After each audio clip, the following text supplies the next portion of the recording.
So what I have here is a little bit of white, and I've actually added a little tylose to this white, just like I did for the red. And it's actually sat and firmed up overnight. Didn't get too firm. I have color in my hand. There we go. And I have my ribbon cutter ready.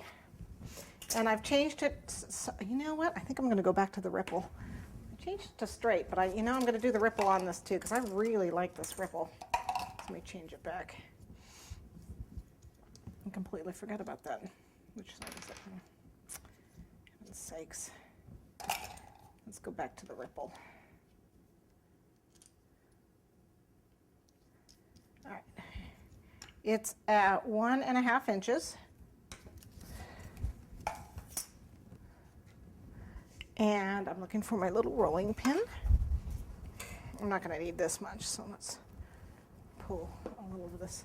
We're going to do the frill around his hat in sections, because there's no way I'm going to work on one giant frill. All right.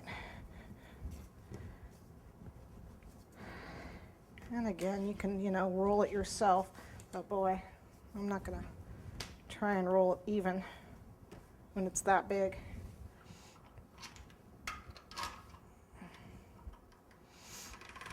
So again, starting on the thickest setting. There we go.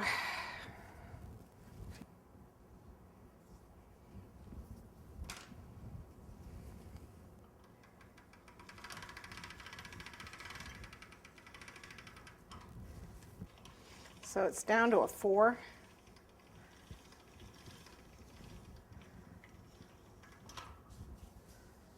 Which is pretty thin. Sure I made it there. I did. Just give it a straight cut.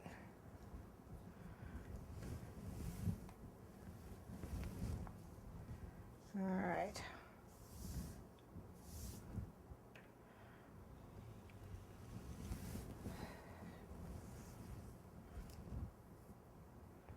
Just made it.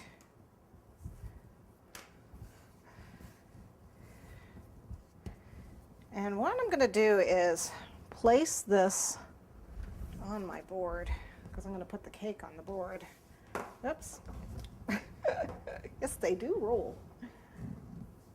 Okay. And it's going to go toward the, it's going to be off center. It's not going to be right in the middle, because I have my gelatin animal and my balls that are going to be here. So it's going to be a little toward the back. And I want an 8-inch circle. Actually, this is like a 7-inch circle here. So what I'm going to do is get these guys around